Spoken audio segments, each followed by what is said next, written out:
Consider a very simple sentence. There's John. Okay? Or one of the earliest constructions that children learn is this construction. It is called the deictic locative construction. Deictic means you're pointing, like there or here, locative to a place, to a location, there. Now, the children learn this construction very, very early. You have, in English, for there, they learn da, and for father, they would say da da. So, da, da da is very early sentence. Now,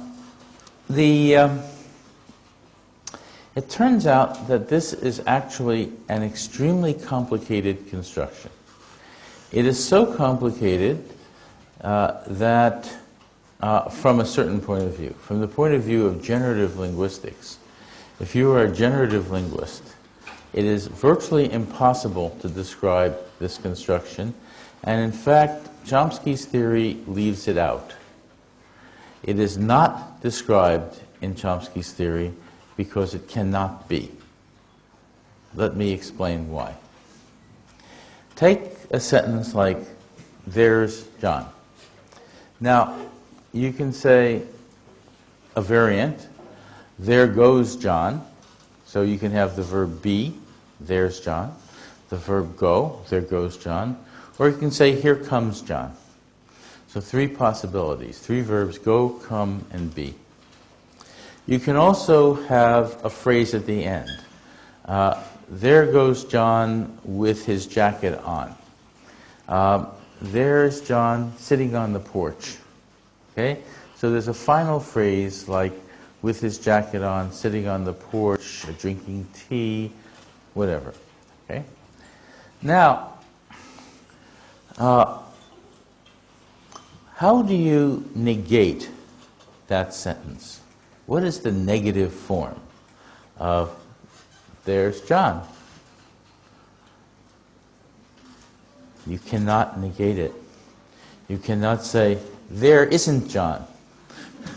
Impossible. No negative. How do you question it? How do you say, what do you say? Is there John? Impossible. Right? You can't form a question. Right? How do you do what is called a tag construction on it?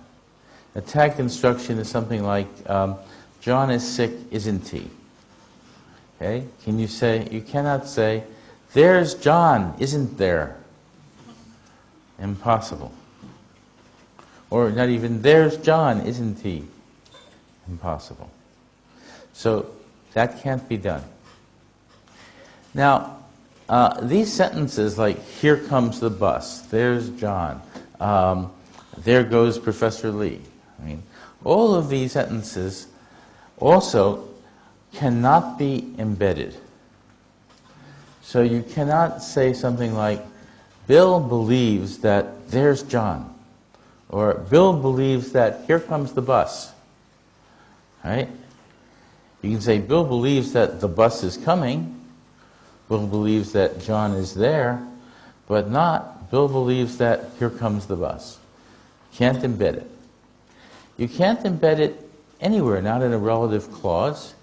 You can't say, I know the man who there goes. Impossible. So, in general, this doesn't occur embedded except with a right verb. You can say things like, I'd like to point out to you that here comes the bus you are waiting for. I'd like to let you know that there is the man that you wanted to see. So, with a couple of verbs like point out, it is possible, but other verbs, impossible. Now, from the point of view of just syntax, which is the combination of symbols, it is extremely complicated to describe this distribution. But the distribution is actually very simple from the point of view of semantics. Think of what this sentence means. Okay? And think of why it is that a child, a very young child, can learn this sentence as one of the very first sentences that it learns. What you're doing when you say, "There's John," is you're pointing something out. You're pointing. And it's something, you're talking to someone who is seeing the same things you can see. So someone who is present right here, like you are. Right? There's John. And I'm pointing to a location, there. Or, here comes the bus. I point to some location. There goes Harry. And I name the person who's at that location, John. And what I'm doing is saying either that the person is stationary, there is John, or moving. Here comes the bus, there goes the bus. Okay, either away or from. Okay, those are the conditions of the sentence. And they're fairly simple conditions because we are constantly pointing to things that we see, pointing to locations, saying the name of what's in that location, very simple, pointing out whether something is moving or stationary, very simple conditions. So you can see why a child could learn this very, very easily. Now, why does this have the very strange syntax that it does? Think for a minute. Why can't you negate it? You say, "There's John." Why can't you have a negative? Because you can't point out something that's not there. You're pointing out something that is present already here. Right? You can't negate it if you're saying it's there, if that's the condition for the construction. So no negative. Why not a question? Because you're pointing it out. It's there. It's a positive thing. There's no question about it. Why not a tag, like isn't here? Because a tag expresses doubt, uncertainty. There's no uncertainty. It's right here. There's John. No uncertainty. Okay? Why don't you embed it in things like believe or expect? Because the meaning of pointing out is incompatible with the meaning of belief. That is, they don't quite fit together. It's not just believing that, it's saying it's really there. Right? However, you can embed it with the verb point out, because that's what you're doing. You're pointing it out. So it's actually very simple. This construction has a situational meaning called a pragmatic meaning. It tells you what you're doing with this construction. And that is normal. Constructions have a meaning. And what you're doing then determines what other things can combine with the construction. So this is a very important thing to understand, that there are constructions are not just sequences of syntactic categories or something like that. They're not just symbolic. They have meanings. And what they're doing is pairing that meaning with a certain form. You're saying that the location you're pointing to comes first. Why would the location come first? Because that's what you're pointing to. You're trying to get their attention to that location. Right? There's a reason even why the there is first. So this is something that you learn that's very important. From the earliest stages of childhood, constructions normally have semantic and pragmatic conditions associated with them. And what we want to say in cognitive linguistics is that a construction is actually a pairing of the meaning, that is the pragmatic and semantic meaning of the construction, with the form, the surface words, or the surface, categories of objects or whatever. So the claim here is that if you're going to specify a construction, you have two parts, a semantic part and a form part. The semantic part says, I'm pointing something out, I'm pointing and that there are certain elements of the construction. The elements are the speech act, pointing out, the thing you're pointing to, the person located there, and whether it's stationary or moving, and whether it's going or coming. That's it. Then the surface form says, first position, the location. Second position, the predicate. Third position, the entity you're pointing to. Fourth position, how you're describing it. That's it. But there's a correspondence between them, a pairing of the form with a meaning. Right? So a construction, from the point of view of cognitive linguistics, is such a pairing. Now, one of the questions we had this morning becomes relevant here. When you pair a form with a meaning in a neural system, you have to have neural connections going both ways. So you need to have something that goes in one direction and the other direction, and then you need a little circuit, neural circuit, that controls the flow of activation in one way or the other. And you need that for each element, for the there part, for the go part, for the John part, for the description part. For each element you're going to need some pairing. And then you need another element that makes them all into one construction, that unifies them. And that is something that says, if it is activated, the whole construction is activated. And if a part of the construction is activated, it is activated. Okay?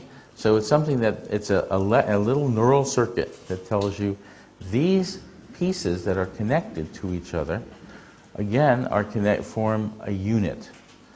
Okay? That's the kind of structure that you need. And in our group, we model exactly those structures. And we can do neural computation over those structures and then describe them quite precisely. So, what this says is that syntax lies in those little parts in the middle, the circuits that control the flow, and in the circuits that tell you how these are unified. That syntax is not autonomous. It doesn't occur by itself.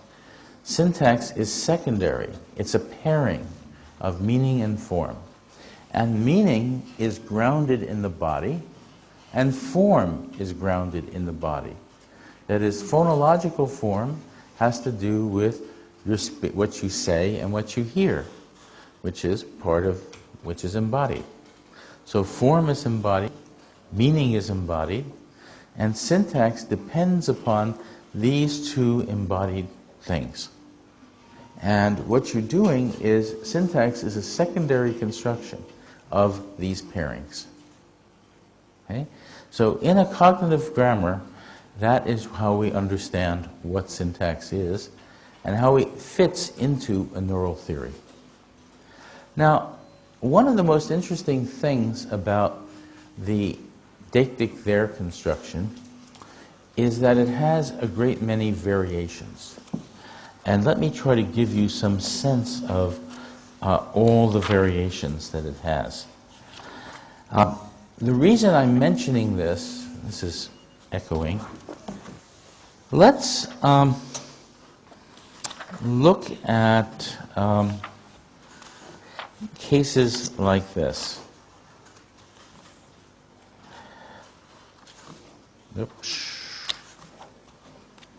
Yeah. Suppose I say a sentence, suppose a little sound goes off. Thank you. I can say, there's the beep. Right on cue. Okay? There's the beep. Now, I suppose I know that that sound is going to come off in a second. Just before it, I can say, here comes the beep.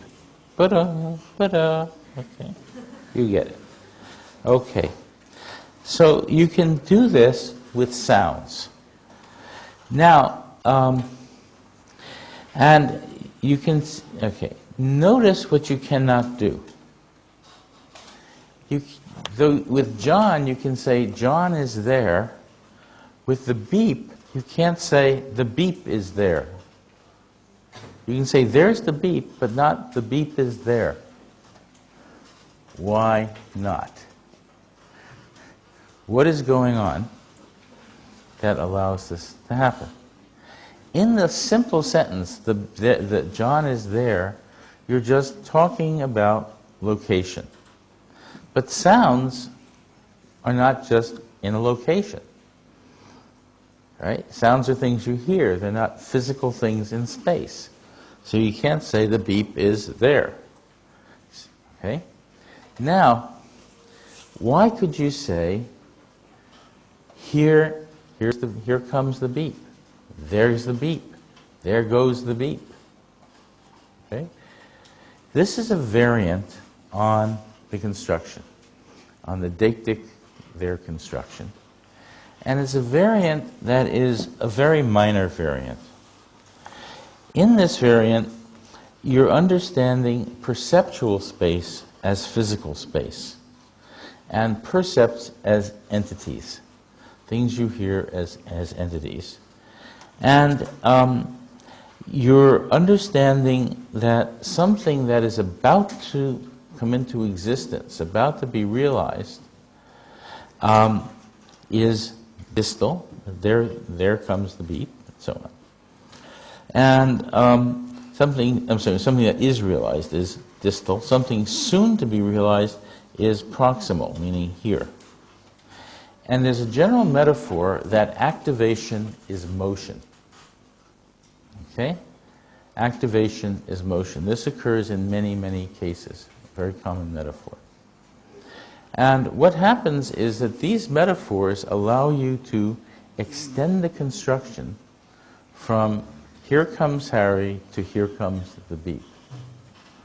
But that's a special construction. That is a different construction than Harry is there. Totally different construction. Harry is there, doesn't, you can say Harry isn't there, is Harry there? Totally different constraints. This deictic locative, where you're pointing something out, it gets extended via metaphors that the simple construction does not get extended by. And that's an interesting fact. It can be extended, that one can be extended, the other cannot be. And notice what this means. It means constructions have an existence as separate entities. Some people might say, well, this construction is just a version of the other one with a rule that moves it there to front or something. But that can't be. Okay? Right? It's got to be a separate entity because this construction gets extended, the other one does not. Okay? Now, why is that important? In a traditional generative grammar, there are no constructions as entities. There are rules, and they just generate, lots and lots of examples of constructions, but the constructions are not separate things, they're just whatever is generated by the rules. So for Chomsky, constructions are what he calls epiphenomena. The real things are the rules, and they just generate the constructions freely, but the constructions have no are not units of their own. But here we see that the construction must be an entity on its own. Right? You must be able to distinguish one from another. They don't extend in the same way. Okay. Now, there are other examples of this perceptual deictic. Take something like, there goes the alarm clock. Alarm clock goes off, there goes the alarm clock. Or suppose you regularly get a pain in your knee. Your knee starts to hurt and you say, oh, there goes the pain in my knee. You're perceiving the pain. Now, notice that you can say things like, with here comes the beep with sound, but if the alarm clock is about to go off, you cannot say, here comes the alarm clock. If it goes off, you say, there goes the alarm clock, but you cannot say, here comes the alarm clock. Okay? And you cannot say, here comes the pain in my knee, as you begin to feel it. Okay? Why can't you do this? Right? That is, there's a special condition on this that has to do with metonymy. When I say the alarm clock, there goes the alarm clock, I'm using a metonymy of the clock standing for the sound of the clock. The beep is a sound. But the alarm clock isn't a sound, it's an object. When I say there goes the alarm clock, what I mean is there goes the sound of the alarm clock, the alarm. Okay? When I say there goes my knee, I mean there goes the pain in my knee. That's what I'm perceiving, the pain, not the knee. So when there is you can say, here comes the pain in my knee, but you cannot say, here comes my knee. You cannot use this construction with a metonymy. And that's a special constraint on this construction. Okay? Now, and notice in the normal construction, you couldn't say it at all. You can't say, my knee goes there, the pain in my knee goes there, or impossible. You can't say any of those things at all. So what we find is that variations on a construction can have special constraints that are unique to that construction. Okay? But now, what is a variation on a construction? Right? What does it mean? In transformational grammar, people used to try to do variations on constructions by taking one construction and then trying to transform it into the other. But that's not what's happening here. The syntax is pretty much the same, but the constraints on the meaning are different. Okay? What you're doing with this variant is the following.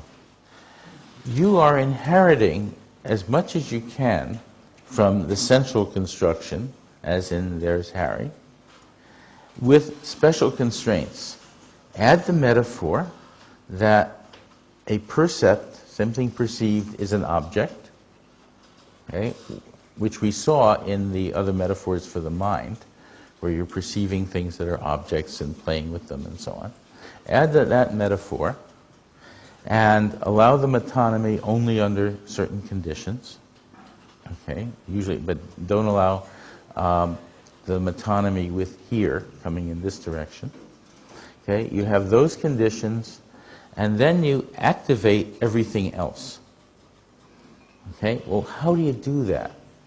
That's a little strange. But it's not strange in a neural theory of grammar. And here's why.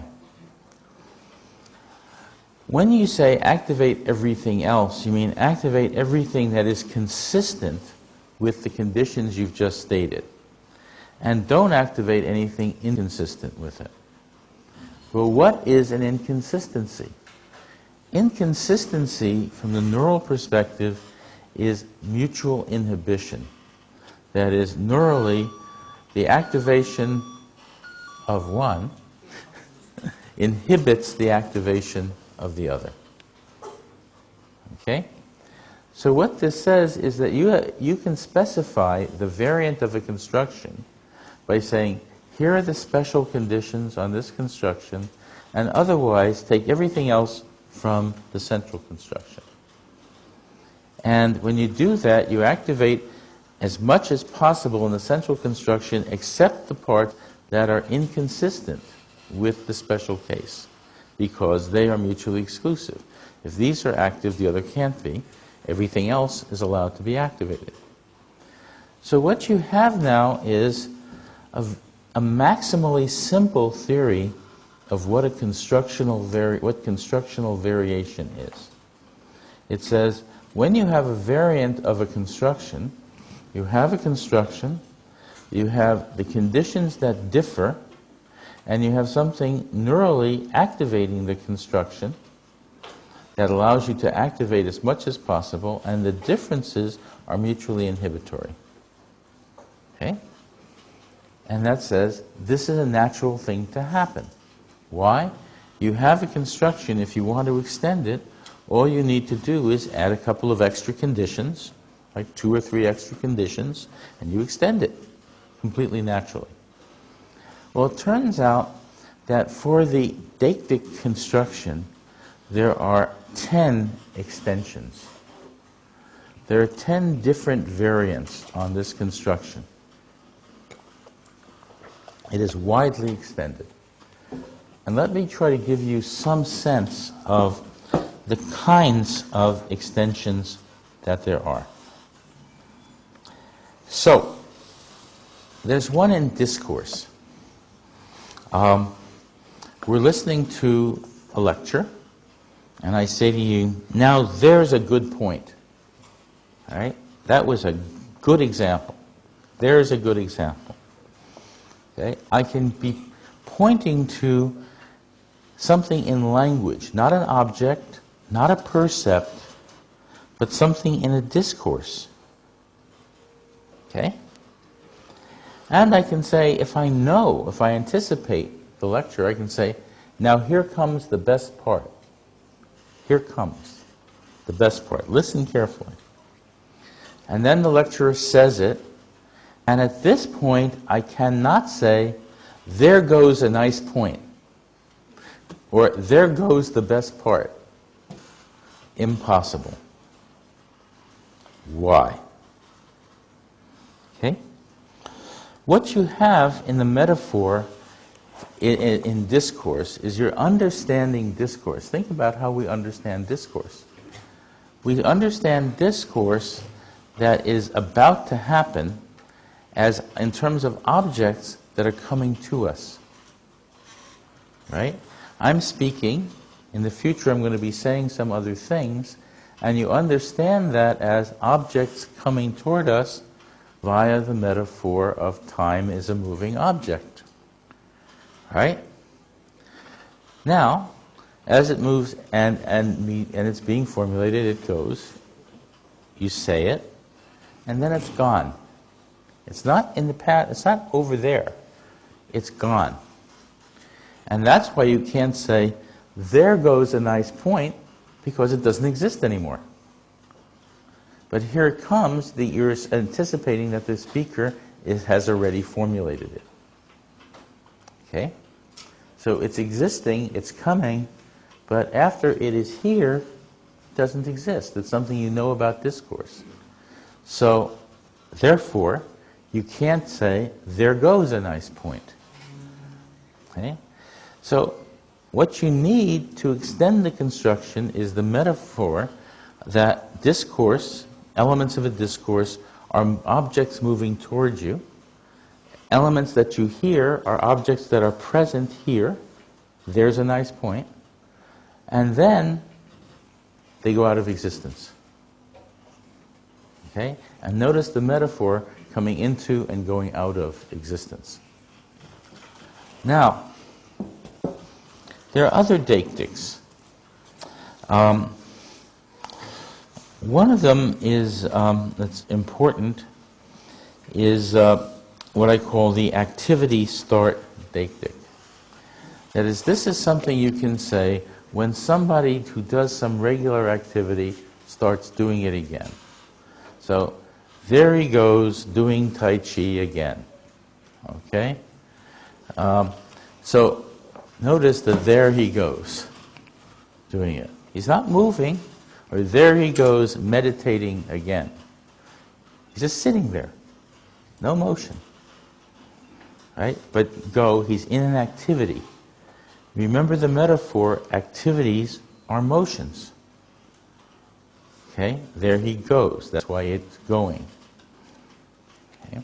So this metaphor can extend the construction, again, in a new direction.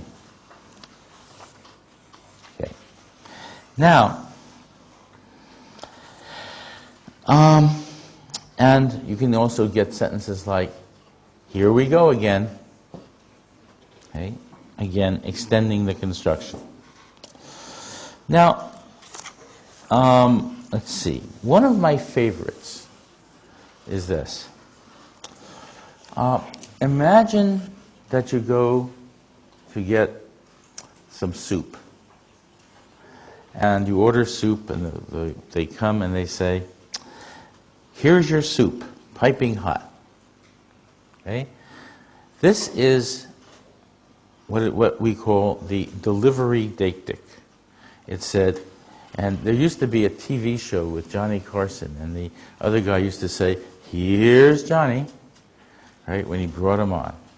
And you can say in English, here's your soup, with a long E. Now, that's the only place you get that long E. Here, right? You can't say, John is here. Impossible. You can't say, here comes the bus. Impossible. But here's your pizza. Fine. When you're delivering something, you can say that.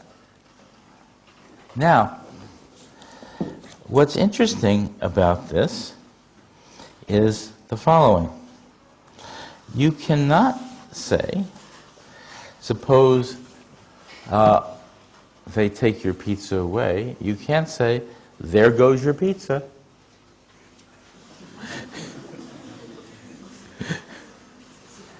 But here's your pizza upon delivery. There's a delivery frame where someone is delivering something to you. Here's your package. All right? When it's delivered and you fit that frame, then you get this long vowel, and it only works with here because you're presenting it here. Okay? So that the conditions of the frame, when added to the central construction, change the construction in a minimal way, use the rest of it, and then add extra conditions. And it's very simple to describe the conditions under which that long vowel occurs. You're delivering something. Okay? Now,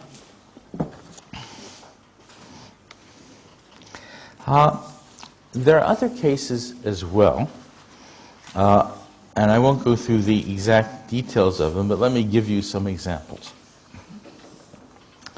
You can say something like, now, suppose you're talking about your favorite baseball player who is now retired.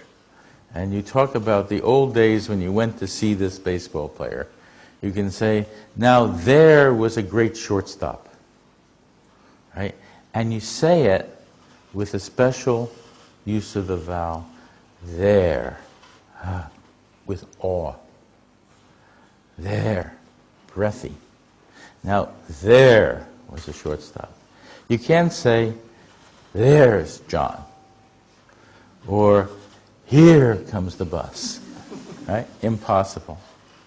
But when you're expressing awe, you go, oh, right? You have this breathy voice you can add the breathiness to there. And then the there refers back in time because you're talking about something previous. Okay? Now if it's something, okay. So you have a very, very special condition. Or you can say now, here is a great cup of coffee. Right? Here. So, and notice, I mean, you can't use it in the other constructions. For example, suppose you see a movie of your favorite shortstop making a great play. You can't say, now there went a great shortstop. Right? There was. It only goes with be. It doesn't go with go. Okay? Because you're expressing awe at this person's existence. Right? It's a different constraint. There's another one that has to do with annoyance. You can say, there they go, making fools of themselves again. There they go. Right? There they go. Timing it. You're exasperating it. There they go, making fools of themselves again. Certain rhythm, okay, that goes with this. Now, and you can say it of us, here we go, making fools of ourselves again. But not here they go, making fools of themselves. That is, there are special conditions having to do with phonology and semantics that go with this construction. They use the rest of it and they go on. Okay, I can continue. There's a lot more in this book of variations on the construction. But one of the general point is simple. First, constructions are pairings of semantics and phonology, and those pairings have to have neural elements linking, circuits that allow the governing flow between semantics and phonology, and then something unifying all of those elements in the middle. The grammar is that pairing and that structure, and then you can get variations on it. And in a neural theory, you just need to specify what the variations are and then activate the construction, and everything works. Now, let us consider a different construction of English, one that is generally discussed. It's a different there construction. This is the existential there construction, and that is the one that's usually discussed. There's a fly on the wall. Okay? There's a car in the backyard. Right? Something like that. Now notice the differences. The first deictic there construction has stress on there. There is Harry. There goes Harry. And you can have here. Here comes Harry. You can't have here in this construction, and there's no stress. There's a fly on the wall. In the other construction, you have something definite, something specific. There's Harry. You know, there's the beep. It's definite and specific. Here you have something that's indefinite and not specific. Namely, there's a bird on the roof. There's a boy on the porch. And it doesn't say which it is. It's unspecified and indefinite. So those are the constraints. And then you can have descriptive phrases like, there's a boy on the porch wearing a red hat. Yeah, that same kind of thing at the end. Now, how are these constructions learned? What is the difference in the learning of the deictic construction and the existential construction, and are they related? Christopher Johnson, who did the work on the learning of metaphor, in his dissertation also studied the learning of these constructions. And he discovered something extremely interesting. In every one of the protocols of child language he looked at, the constructions were learned in a very interesting way. They were learned in cases where they came together, where there were cases where you couldn't tell one from the other. And that is a case where you're both pointing something out and saying it exists. You can do both at once. Okay? So you're both pointing it out, so you can say, you can use an indefinite article like and you don't know if it's specific or not. It's vague. So, there's a fly on your nose. And it could be, there's a fly on your nose, or there's a fly on your nose. You're both pointing it out and saying it exists at the same time. Okay? But they mean different things, but there are two interpretations of the words. And if you slur it so that you can't tell the difference, whether it's stressed or unstressed, it's in between, then you have something that can be interpreted either way. And it seems that these are learned in those situations where you're both pointing something out and saying it exists, which are common enough, especially with children. With children, saying it exists and pointing it out are commonly go together. So, what he's saying is that we base the existential on the deictic. Okay? Now, if that's the case, something interesting is happening. Because with the existential, you're just saying it exists, but you're not pointing it out. You're pointing it out in the other construction, but with the existential, you're just saying it exists. And it, therefore, doesn't have a stressed vowel on there because you're not pointing to anything. Okay? So you have a sentence like, there's a fly on your nose. Okay? What are the syntactic constraints? None. You can say, negate it, there isn't a fly on your nose. You can question it, is there a fly on your nose? You can put a tag on, there's a fly on your nose, isn't there? You can embed it. Bill believes that there's a fly on your nose, and so on. No constraints at all. Why? Because the pragmatic constraint of pointing something out is not on this construction. All you're doing is saying it exists. And its meaning has no constraints to rule out negatives, questions, tags, and so on. So you can do anything with it. Now, what this says is, in terms of a grammar, that you can understand the structure of an existential as a variant of the deictic that has dropped the conditions on pointing out and added the condition on existence. And when you add the condition on existence, you only get the verb be. Okay? And if you only get the verb be, you only get the deictic locative, you only get the locative there. You don't get here, because here goes with come. So you only get there. So what this says is that if you think about this in terms of acquisition, and you think about it the way it would be organized relative to your brain, because of the way it's acquired, then you can see that the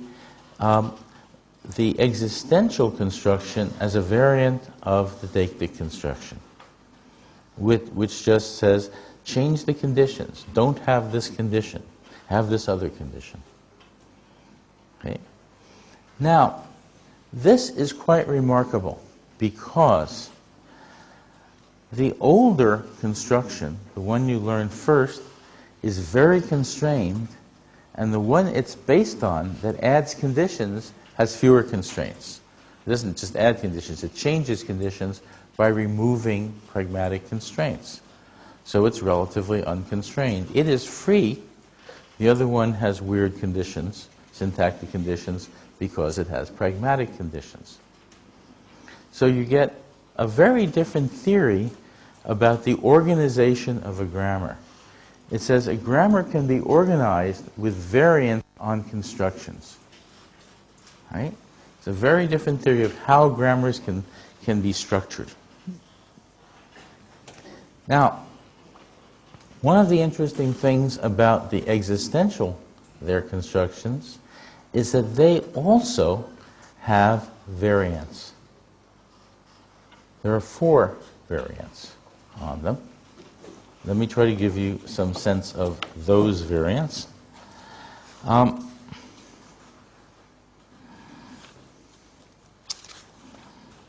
see. Yeah.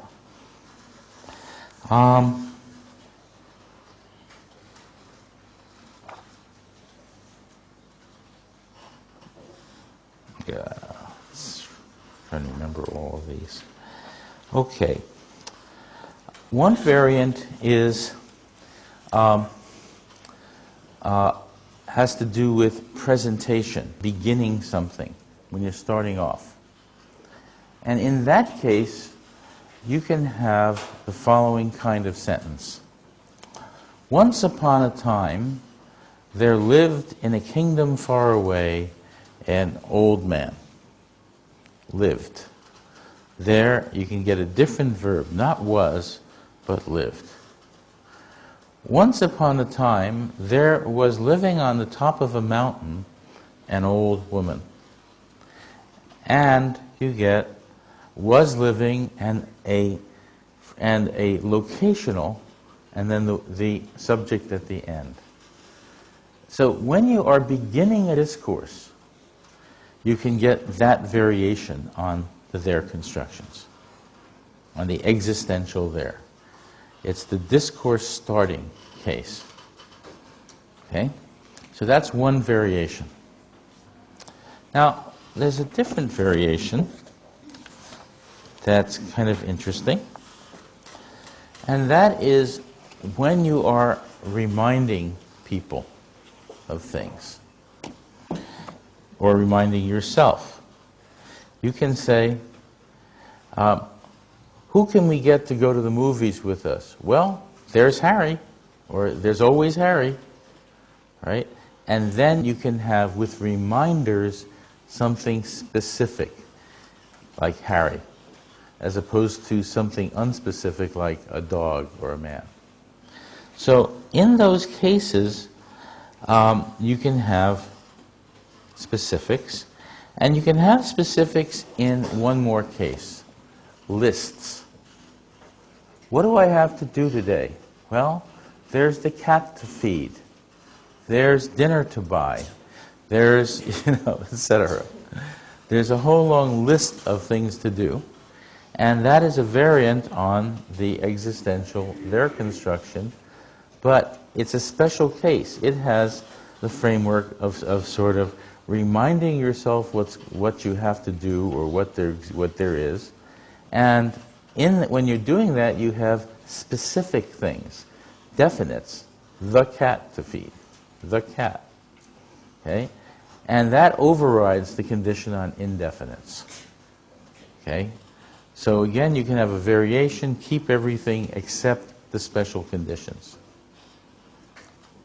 Now, there's another really interesting one, which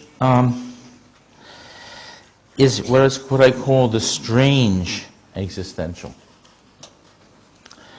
Okay, the normal existential says there's something like, "There's a man outside," but or "There's been a man shot."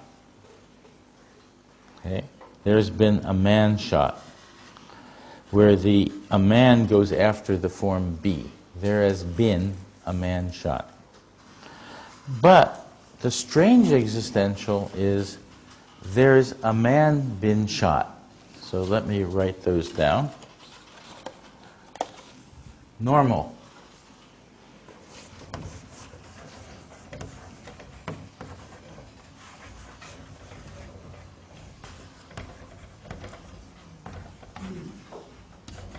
Strange.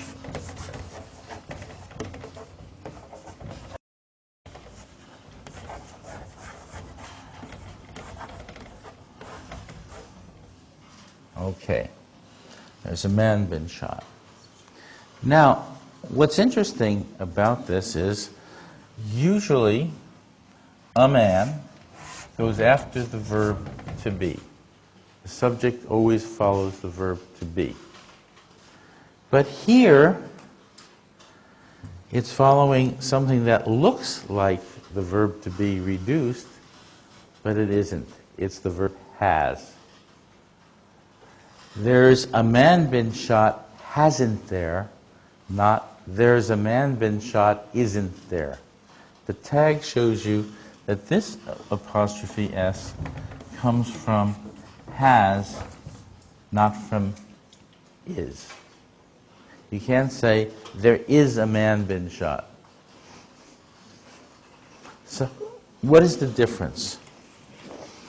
The difference is the following, that in the strange existential, the second element is the have of the perfect, and the phonological condition is that it must be reduced to look like the form of be, like what is would be. Okay? That's the phonological condition. Otherwise, it's just like the other. But it has two different conditions, and then it inherits the rest of the structure. So here you have a set of 4 or 5 different existential constructions, minimally different from the central case. But you can't derive them by grammatical transformation or anything like that. What you have are different pairings of semantics and phonology.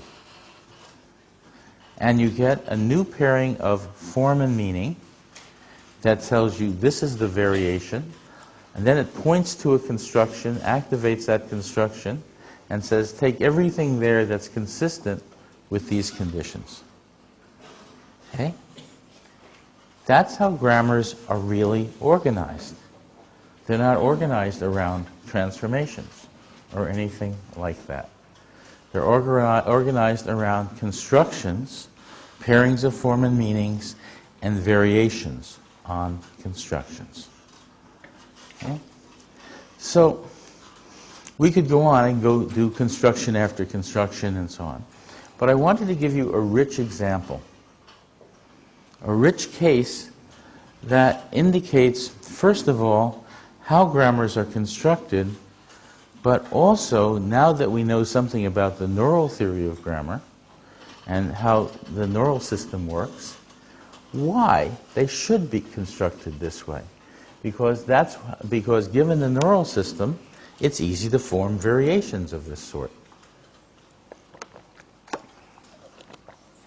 Okay. So I think what I'm going to do is stop there on syntax. We can do lots more with syntax. But the general idea in syntax is this. Syntax is secondary. It has not primary. What's primary is in grammar is the embodied parts, embodied semantics and embodied phonology. Syntax has to do with the pairing of the semantics and the phonology and the structure, the neural structure that permits that pairing, that permits the flow between the semantics and the phonology. Okay? That's what a construction is, and the syntax is in that, in what permits that flow. Then, once you have that, you can form variations on it by having other pairings, minimal pairings of other conditions that activate the central construction and then therefore take everything consistent with what is left. And that's how grammars get constructed. And that's how they get built up, and that's the structure that they have in your brain. Okay? Very different from anything like a generative theory. Okay, so let's stop with grammar for a while and take up another topic. The topic of blending and mental spaces. Okay? Now,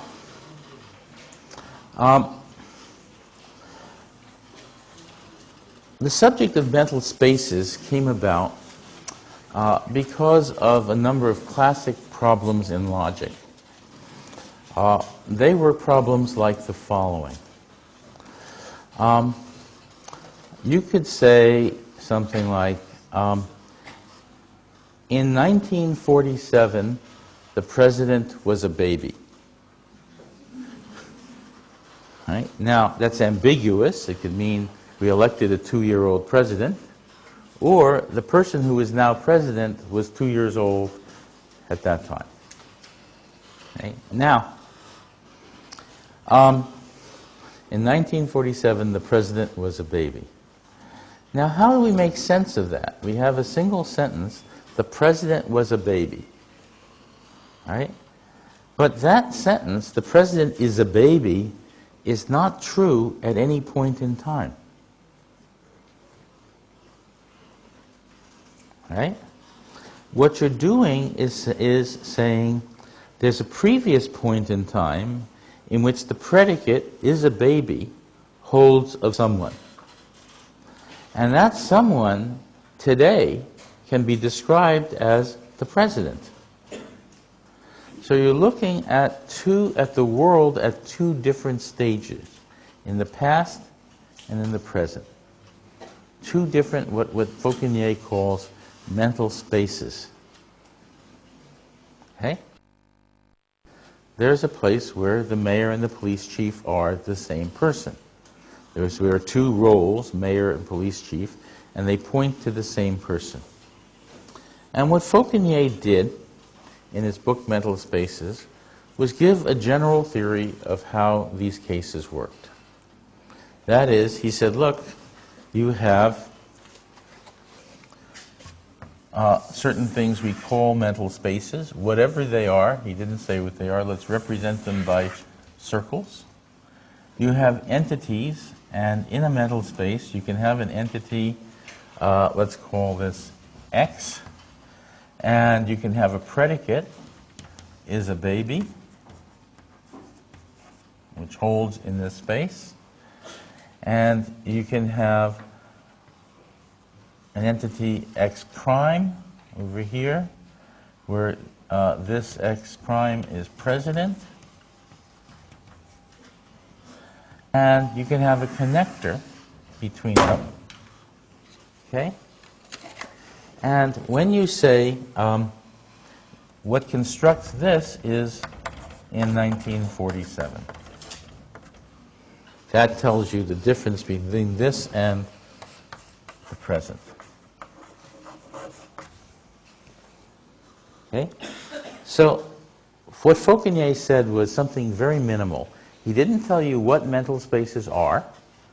He didn't say, here's a theory of what they are.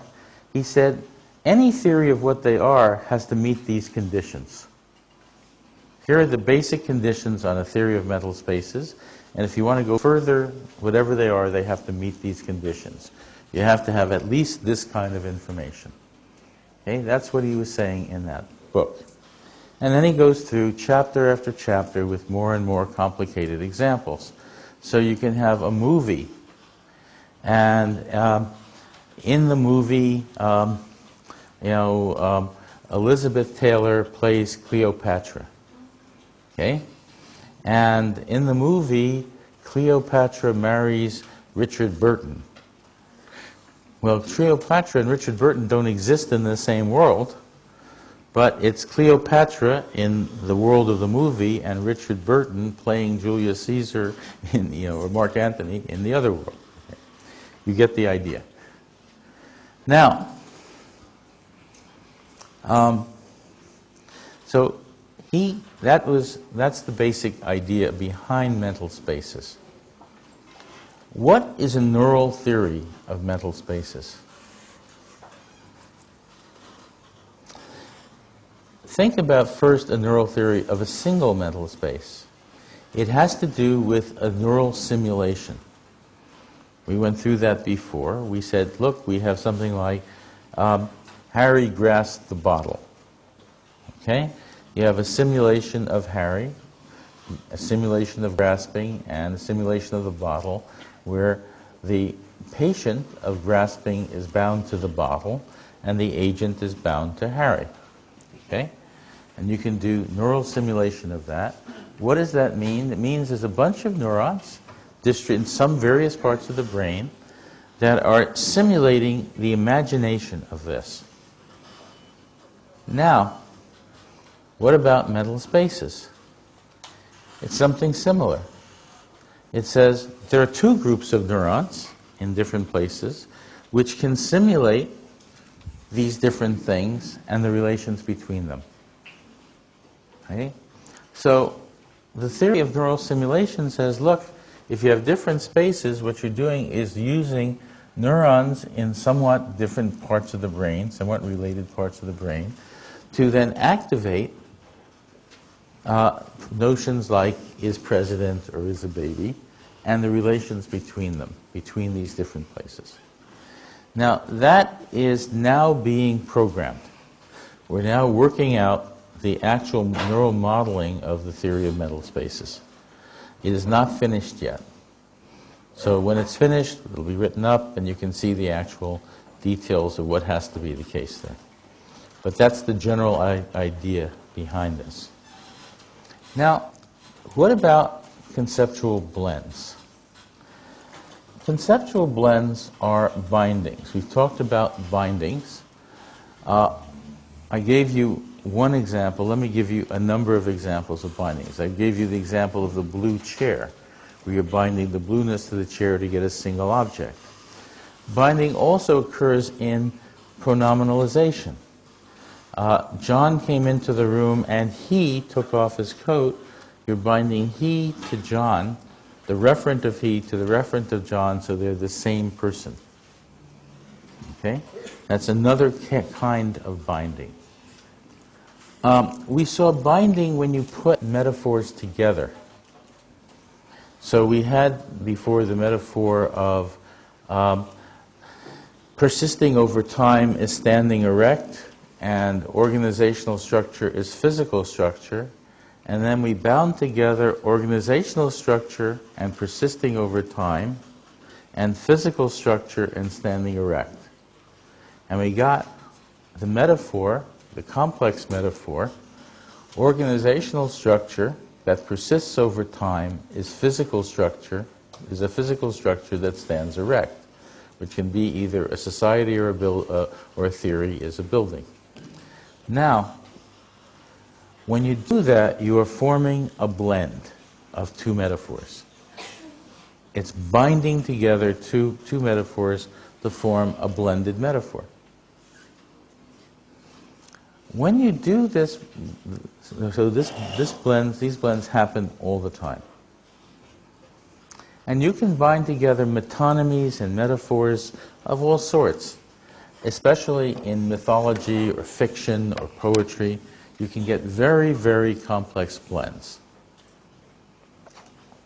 For example, in Western mythology, European mythology, there is a figure called the Grim Reaper.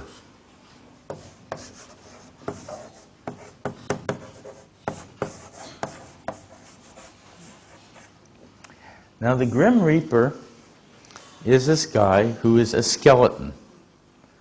The skeleton comes dressed in a monk's hood and cowl, black.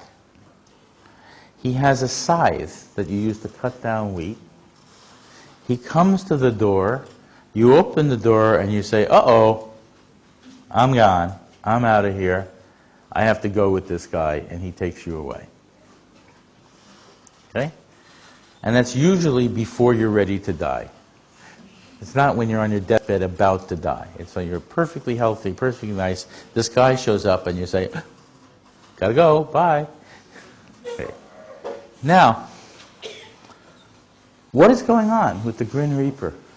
Why does the Grim Reaper look like that? Why does he have a scythe? Why do you have to go away? Why does he have this cowl on? Why is he a skeleton? Right? What is going on? Here's why.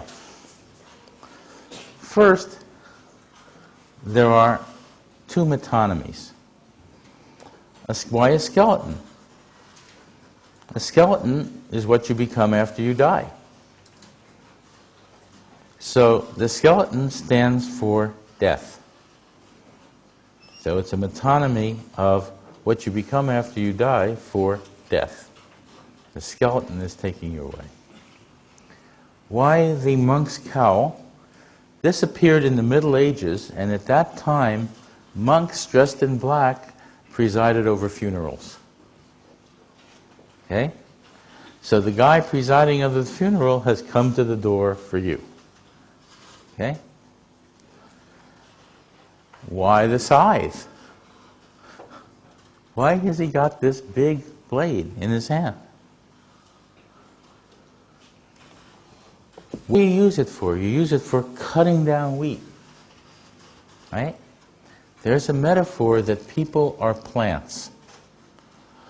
And that they sprout out when they're young, and that then when they're vigorous young people, they're full grown, and then they decline.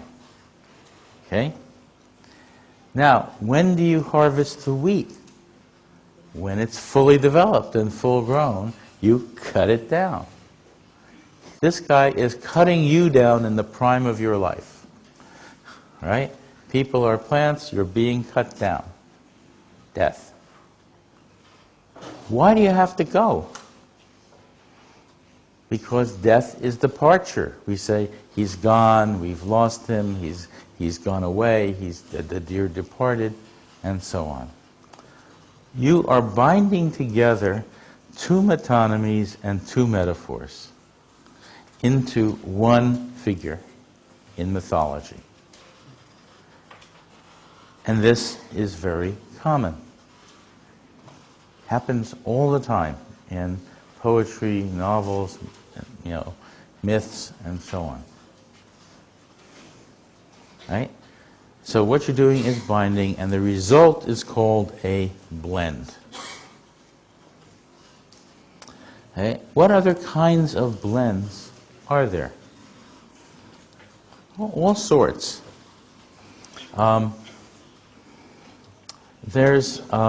Mark Turner gives a very nice example from Dante. There's a figure in Dante, Bertrand de Born, who goes around, his head is cut off. He is holding his bloody head by his arm, by its hair, and the head speaks to you. And the head is in hell, and forever he's got to go around holding his head. And his head speaks to you and explains to you why he has this horrible punishment. Okay? Here's why. Bertrand de Born did some bad things. What did he do that was so bad? Well, he was a British nobleman, and he convinced the son of the king to overthrow the king and kill the king. Okay? Now, in England, this was bad in medieval England. Right? Today we might say hooray, but then it was bad. Right? And why? And why does he have his head cut off? Because the king is the head of state, metaphorically, and he was responsible for removing the head of state. And the father is the head of the family, and he was responsible for removing the head of the family. So his punishment is that his head should be removed. It's only fair, balanced. Okay? There's moral accounting. You balance things. We'll talk about moral accounting later. Okay? So what is going on there? You have a figure of Bertrand de Born in which two metaphors are coming together with the idea of moral accounting. That is, what's moral is having done to you what you did to somebody else. Okay? But what you did to someone else was metaphorical. So it's via these two metaphors that you get the figure of Bertrand de Born. Okay? That's a blend. You're putting them together. Now, there are all sorts of other blends, and they occur all over the place. They occur in advertising. One of my favorite ads is an ad to support, it's a public service ad in America to support education. And you have a guy who's in the operating room of a hospital. He's lying there under the sheet. He's looking up, and there are 3 children who are about 8 years old there, dressed as doctors. And they say, it says, little Mark, little Janie, and little Mary will be your surgeons today. Okay? Saying, if you don't educate them, you better watch out because soon they'll be operating on you. They better be educated well. Right? That is, this is a picture that would not happen. It's a blend that doesn't happen. You have the children at a young age, before they become doctors, being doctors. Right? That is, the children will later, you're combining a future mental space and a present mental space, and you're blending them. Okay? Ads like this are extremely, extremely common. They're blends. So the basic idea, we find these everywhere. I mean, there are, Fauconnier and Turner have a big, thick 500-page book with blend after blend after blend. Shorna Colson has another 500-page book with hundreds of blends. I mean, they're constantly there. And the point of them is that given the notion of binding, neural binding, given metaphors, given frames, given metonymies, you can blend them together. You can do bindings. And we do them all the time, easily. We understand them regularly. Okay? And we reason with them. So that's how blends work. That's how blends fit in. Blends are normal. We read fairy tales, we don't even notice that they're blends. Okay? Now, in mathematics, there are blends. We have a metaphor I mentioned this morning in mathematics of the number line. Okay, here's the number line. This point is 0. This point is 1. This point is 2. This point is 3, and so on. In this, numbers, metaphorically, are points on a line. They could just be numbers, but there's a metaphor. The numbers are points on a line. And with that metaphor, we blend the source and target domains. And then this over here is both a point and a number, simultaneously. Both a point and a number in the number line. Okay? You've got a blend. And we have lots and lots and lots of blends. Mathematics gives us many, many, many blends. Okay, I could give you more examples. Want another example from mathematics? All right, here's a nice example from trigonometry. This will explain to you, there's a basic metaphor for trigonometry that's based on a blend. And in case you never understood trigonometry, in 5 minutes you will. Okay? Hi. Okay. In geometry, we have the concept of circle. A circle has a circumference, a center, and a radius. Okay? That's in geometry. Okay? We also have number lines like this, 0, 1, 2, 3, which is a blend. And given number lines, we can form a plane,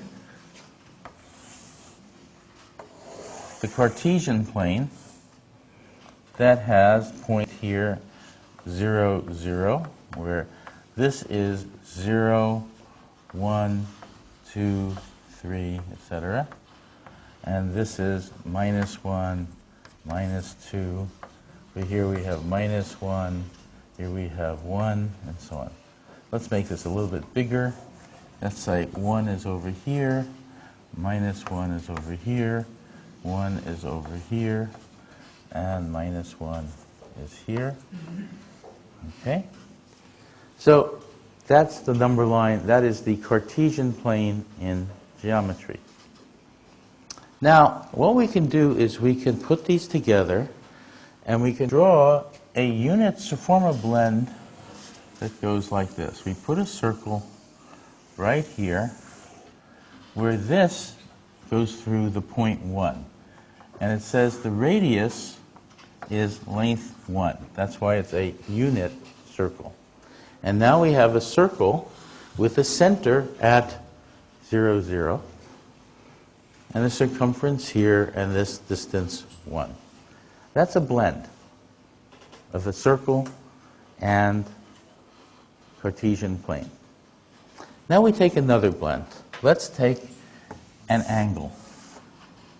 Call this angle theta. Okay? And let's put that angle right there. This is now theta. Okay?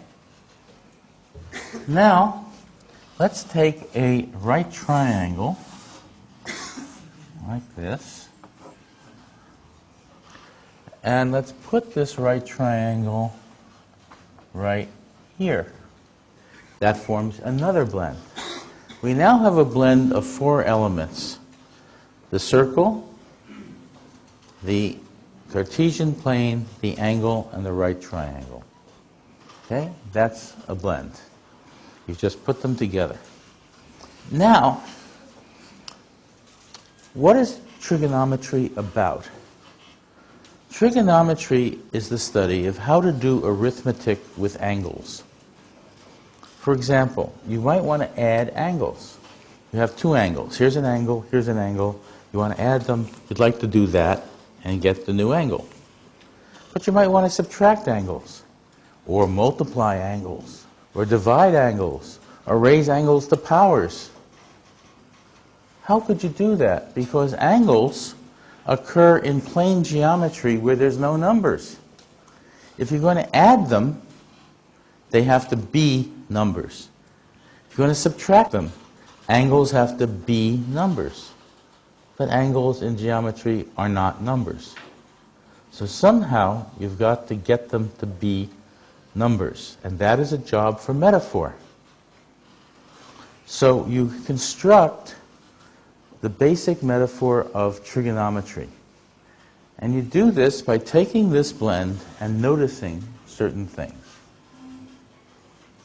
You notice that as this angle gets bigger, this line gets longer. Right? It gets bigger, it gets longer. And when this angle hits 90 degrees, this line has a length pi over 2. When it hits 180 degrees, it has a length pi. comes around to 360, it has a length 2 pi, and so on, because the circumference is 2 pi. So, given that, we know that, let's say, a 45-degree angle here is pi over 4. It has a number. There's a correlation between angles and numbers, namely the lengths of this line. So we construct a metaphor, and the metaphor says the angle is the length of the line. It is the length of this arc, and that makes the angle into a number. And then you can add angles, subtract angles, raise them to powers, multiply them, do whatever you want. And that's called trigonometry. You now understand what trigonometry is. It took less than 5 minutes to explain it. Now, of course, doing it is another matter. But you understand now what it's about. And the mechanism is blending plus metaphor. You form this blend, and then on the basis of the blend, you construct a metaphor. The blending is just binding these structures together. Okay? So that gives you a feel for what blending is. It's a very powerful device, and we use it all the time. It's very, very, very common. Okay. Now, what I'd like to do to finish up is to talk about something I'm going to talk about at Beijing University later this week. And that is politics. And but here I want to talk just about one part of that, and that has to do with what I will call deep metaphor. Now, deep metaphor is, as you would expect, not obvious. And what a deep metaphor does is structure an entire worldview, structures how you understand the world. And it's not obvious, and then other metaphors fit the deep metaphors. Okay? So let me give you examples of this. One of the things I've studied in a book called Moral Politics, which I will write here,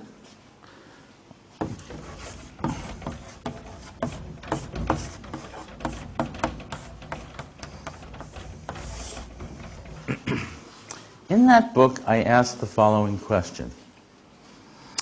What is the difference in American politics? This might be very, very different from Chinese politics. I don't pretend to know anything about Chinese politics. Right? But in American politics, there is a difference between liberals and conservatives. And right now, it's a very tricky difference because about half the country is liberal and the other half is conservative. And in the current projections for the elections coming up, it is about 45 or 46% on each side. It's very, very close. Okay? In the last election, Gore got the most votes, but the Supreme Court chose Bush on their certain constitutional strange grounds. But Bush supposedly won by 500 votes out of 100 million cast. Okay? That's how close the division in America is. In America, liberals and conservatives cannot even talk to each other. They can't understand each other. They have TV programs where they just yell at each other, and neither understands the other. It's just lots of yelling back and forth as if but no contact made. Okay? So the question I asked myself is, what is the difference in terms of cognition? How does this work? And I asked it in a particular way. I said, okay, if you're going to ask this question, you have to have certain problems that you have to solve. So let's think of, the kinds of problems that you would have to solve. What sort of data matter here? And what I found was this. I said, look, first, I started this back in 1994, about 10 years ago. there was a major election when the conservatives took over the government. And in that election, the conservatives made a pledge to do 10 things. It was called the Contract with America. And the 10 things were, the conservatives were going to outlaw all abortions. No more abortion anywhere allowed, even if whether you wanted it or not, no abortion. They were also going to change the tax rate so that rich people paid a lot less. Okay? And it was called the flat tax. It used to be a progressive tax where very rich people paid more taxes than poorer people. But now they're going to say they paid the same rate, which meant a lot less taxes. Okay? So they're going to have a flat tax. And I asked myself, what does abortion have to do with the flat tax? Strange question. Now, the other thing that they pledged was that they would guarantee that every American could own any kind of guns they wanted, including machine guns. That is, they would get rid of laws against gun control, controlling the ownership of guns. So I said, what does the flat tax and abortion have to do with the ownership of guns? Okay? And then they had something that said, we're going to have, it was called tort reform. Let me explain what that means. It means in America, if a corporation does something irresponsible, like suppose that it makes a car that will, where the gas tank will blow up under certain conditions, and it knows this, and it doesn't care. And the gas tanks blow up and a certain number of people are killed. In America, it's possible for the relatives of those people to sue. They wanted to say that let's not allow that, or at least allow, not have very high payments. Let's make very low payments for any suits of this sort. That's what's called tort reform. That is, limit to a very small amount the payments for injury from irresponsible or evil corporations, okay, in lawsuits.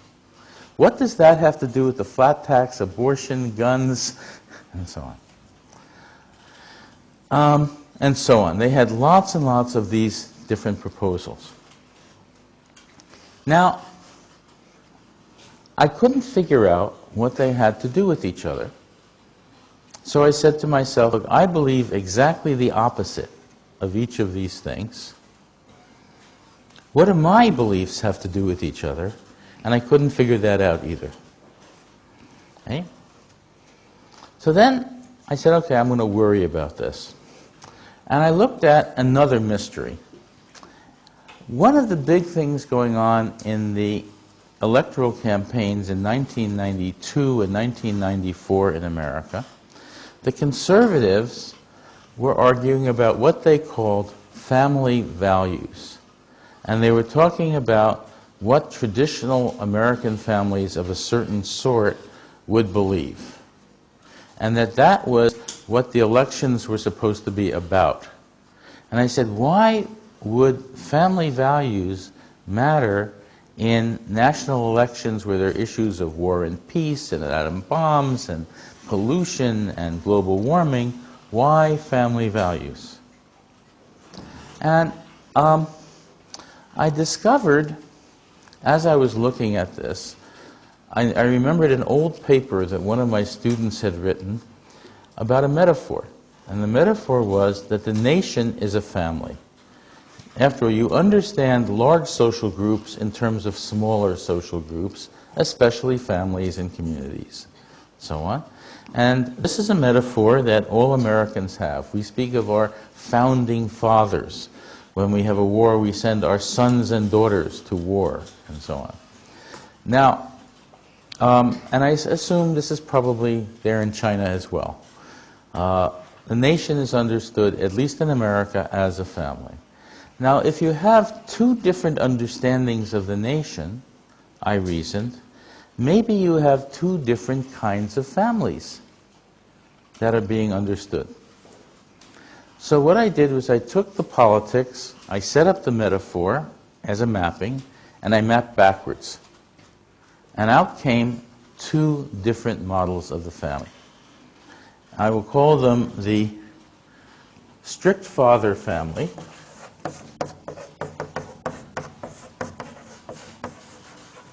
and nurturant parent.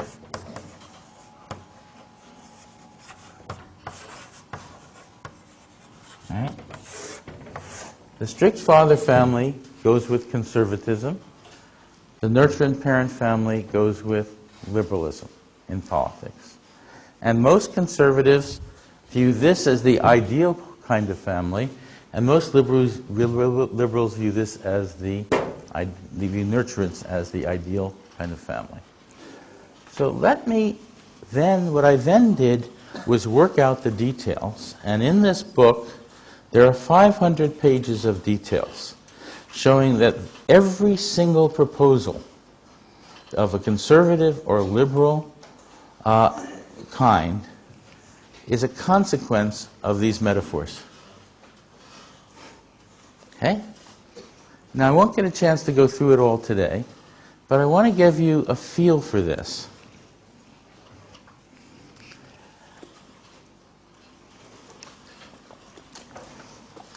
A strict father family works like this. In America, this is about America. Don't know anything about China. But here's how it works in America. In a strict father family, the father is the leader of the family, and it is assumed that the world is a difficult and dangerous place, that the world is competitive and always will be, that there's evil out there in the world, and that children are born bad and have to be made good.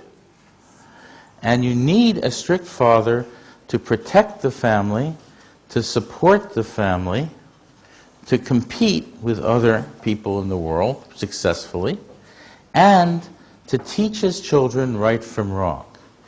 And it's assumed that there's an absolute right and an absolute wrong, and the strict father knows what's right and what's wrong.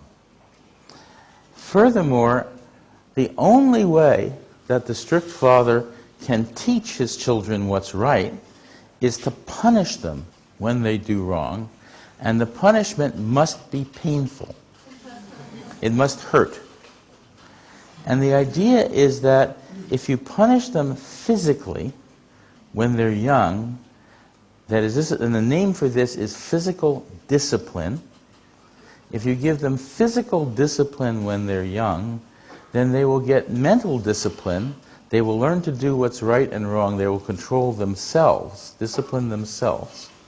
And that's the only way that they will become moral people. So that physical punishment is an act of love. It shows you love your child if you punish them physically when they do wrong. And there's a name for this. The word is tough love, which is an expression used by conservatives. Tough love. Now, there's another part of this. That discipline that you get from being punished physically when you do wrong, and there are certain books on this that tell you how hard you should hit and what kind of sticks you can use and so on. That discipline is supposed to do something else for you. That is, if you're a disciplined person and you pursue your self-interest, you can become wealthy and self-reliant. So that there's a connection between prosperity and morality. If you're disciplined enough, the assumption is in America there is so much opportunity to make money that all you need is the discipline to do it, and then you'll be able to become self-reliant, make enough money to take care of yourself. All right? And if you're not disciplined, then you won't be able to be moral, you won't be able to follow the rules and do what's right, and if you're not disciplined, you won't be able to make a living and you will be dependent on other people. So lack of discipline is seen therefore as immorality, and there's a link between poverty and immorality. As there's a link between prosperity and morality. Now, there's a further part of this model that by the time a child has reached the age of 18 to 21, when they are adults, then the effect of the strict father is over, and presumably the child can take care of himself or not, and then they're out of the family. They have to they're gone. They have to go off on their own, take care of themselves, and if they can't take care of themselves, too bad.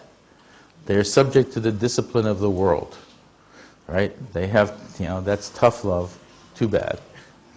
And after that, the father cannot meddle in the life of the child. The father can no longer tell the child what to do, because if the child is on his own and has his own sense of morality and has it right, he doesn't need to be told by the father. So the father is just meddling in his life. And otherwise, the father can't do much good anyway. So the father shouldn't meddle in the life of the child. Okay? That's the strict father model. Now, there's an interesting part of this model. It has a metaphorical version of capitalism built into it. And it's a very interesting thing. There's a fundamental metaphor of capitalism that goes like this. If everybody pursues their own profit, if everybody tries to make as much money as possible, then the profit of everybody will be maximized as of law of nature. That is, it's the best thing for everybody if everybody just makes as much money as they can. That is Adam Smith's law of the invisible hand. It says, by the invisible hand, which means nature, everybody will make the maximum amount of money they can if you just let everybody just make as much money as they can. Okay? Now, and that's the basis of free enterprise. Now, this metaphor has a version in the strict father model of the family. It is, if everybody seeks his own self-interest, then the self-interest of everyone will be maximized by the invisible hand, by nature. And that's why it's moral to pursue your self-interest. It says, if you're disciplined and you act morally, pursuing your self-interest, you can become wealthy and self-reliant. Okay? And theoreticians, conservative theoreticians, write about this. People who write about child rearing talk about the role of capitalism in a strict father family. It's a major thing. It's this notion of free enterprise enters into the family in this way. So, think about the politics that comes out when you map this onto a nation. Okay? In America, during the period of Roosevelt, after the Great Depression, Roosevelt brought the country out of the Depression by instituting what were called social programs. So, for example, they had a national program to build parks or make public buildings, to put people to work for the public good. Okay? They had a program called Social Security, where when you get paid, you put a certain amount of money aside into a government account, and when you retire, you at least get that much back. It means when you're old, you won't be impoverished. You'll have money back. Okay? That's called Social Security.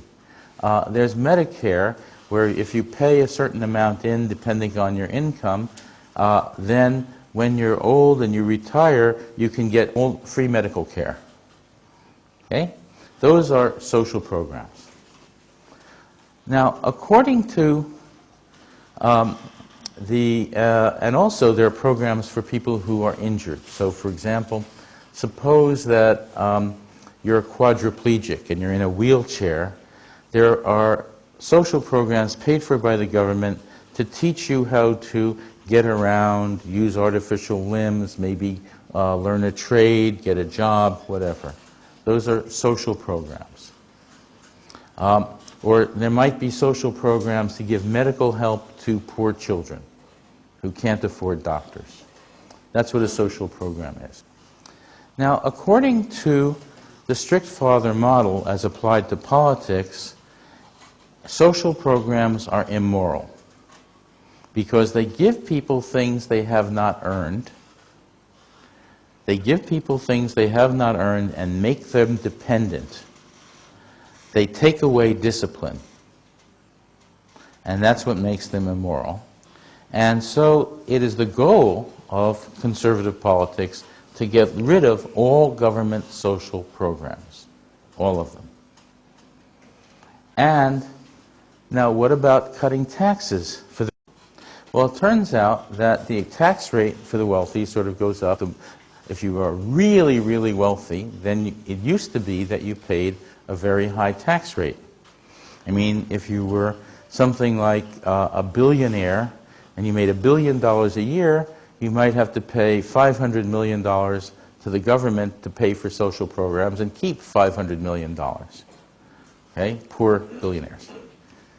Now, that has been changed so that the billionaires now pay less, much, much less. And that has made America go into a deficit. America now has a deficit. And the reason is that George Bush cut the taxes on very wealthy people. And the reason he did that, one reason is that they're his friends. He himself is a very wealthy person, but also that way there's no money for social programs. And you get rid of them all at once. So America is now in the midst of having the conservatives slowly get rid of social programs, lots and lots of them. And the liberals are trying to stop that. Okay? Now, what does the strict father model say about foreign policy? Right? It says, well, America is like the father of the world, the most powerful nation. It is the moral authority of the family of nations, and the third world countries are like children, and they should just obey. Do you ask, does the strict father ask his children what he should do? No, he tells them what to do. Should the U.S. go to the United Nations and consult with all the nations of the world who are less powerful? No, that would be giving up sovereignty, giving up moral authority of the strict father. America should just decide what it's going to do and do it. All right? Decide what's right and do it and impose its moral vision on other people. That's what the conservatives want to do, and that's where you get the war in Iraq and so on.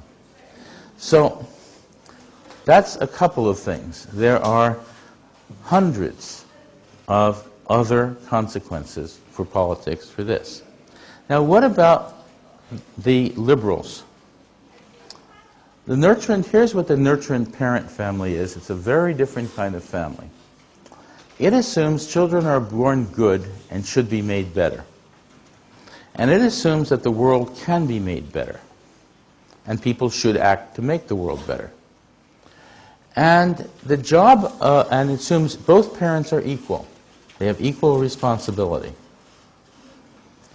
In addition, it assumes that the job of a parent is to nurture their children and to raise their children to nurture others. And nurturance means two things. Empathy, you care about someone else, you feel what other people feel, you connect to them. So a parent has to hear those cries and know what the cries mean. Okay? Empathy and responsibility. Now, a parent cannot be responsible if they're not taking care of themselves. They have to take care of themselves and also take care of their children. To be responsible, you have to be strong. It's not easy to raise a child. Any of you who've raised children will know this. Those of you who haven't may soon find out. Very hard to raise children. Now, so it requires responsibility. From empathy and responsibility, many things follow. First, if you empathize with a child, you want to protect the child. So protection is a moral value. You're morally obligated to protect that child. Secondly, fulfillment in life. In America, you want your children to have a happy, fulfilled life. And if you're going to do that, you yourself should have a happy, fulfilled life, because people who are unhappy don't want other people to be happier than they are. So it is part of the strict father family that everybody in the family should have happy, fulfilled lives, and that should be a goal of the family. Next, if you empathize with someone, a child, you want the child to be treated fairly. So fairness becomes a value. If you want the child to have a fulfilled life, the child must have enough freedom to do this.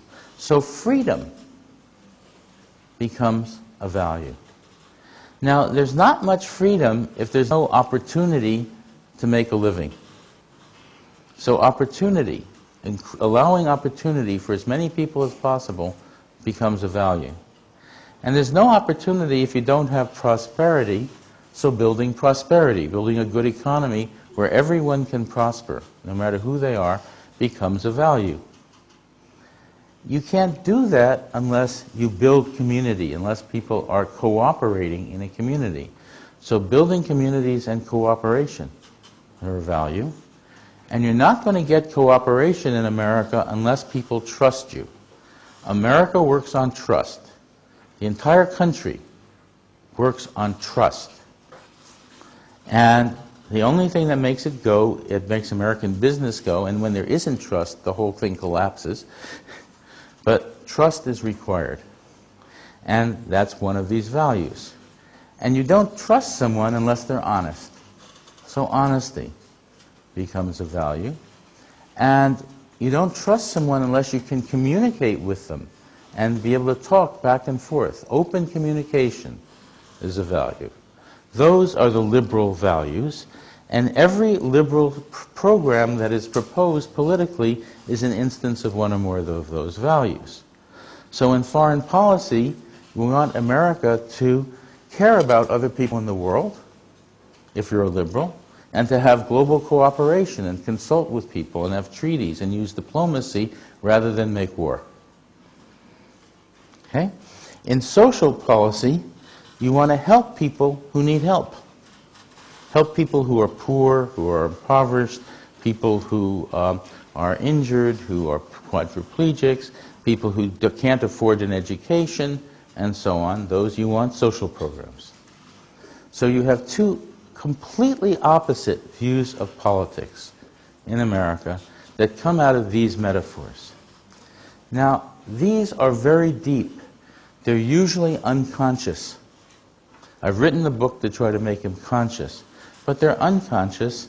And then, once you have these deep metaphors, they structure metaphors for every other area of life, for every other policy, for education, for how you should conduct a foreign policy, for how you should run an economy, and so on. And there are lots of other metaphors that go with this. For example, there's a metaphor about what are called free markets. It says a market is a force of nature, and that that under nature, people should freely just sell goods in any way they can. Right? That's a conservative metaphor. It fits the strict father model. It doesn't fit the nurture and parent model because it can hurt people. It isn't fair because what happens in a free market is the richer you are, the more you can control the market. And therefore you don't have a fair market. So liberals want fair markets in which wealthy corporations are limited in their ability to control the market. And conservatives want free markets allowing rich people to get as rich as they can be. Because being wealthy is like being a good person. Okay? And so on. So, for example, I'll give you one nice linguistic example. What does this have to do with linguistics? On the day that George Bush took office, certain press releases started coming out of the White House. He has a writer named Karen Hughes, and it started using the term tax relief. He had a tax relief proposal which was to cut taxes for the rich. Okay? And he called this tax relief. Now, think about this from the point of view of metaphor and frame semantics. If you have the word relief, you are a cognitive linguist. You see the word relief. What does that tell you? There's a frame. In that frame, there is some affliction, something that hurts somebody. There's an afflicted party, somebody who is harmed by that affliction. Okay? So there's a hurt, and there's somebody being hurt by it. And there's a reliever who takes the harm or the affliction away. And he's a hero. And if someone else comes and tries to stop him, they're a villain. They're a bad guy because they're keeping someone else from being relieved of this affliction. So that's what the word relief says. You add the word tax and you get a metaphor. Taxation is an affliction. It harms people. Right? Now you can see taxation in a different way as an investment in society, as helping people who need help and so on. But in this metaphor, taxation is an affliction. And so one of the things that Bush constantly talks about is tax relief, because that fits the strict father model. Okay? So tax relief is a metaphor, and it's a kind of surface metaphor, but the deep metaphor is that the nation is a family, a strict father family. That's the deep metaphor that governs all of the surface metaphors. Okay? So the point of this is that politics and morality can be governed by deep metaphors that determine how you understand the world, how you understand every part of it. And then the surface metaphors fit on to the deep metaphors.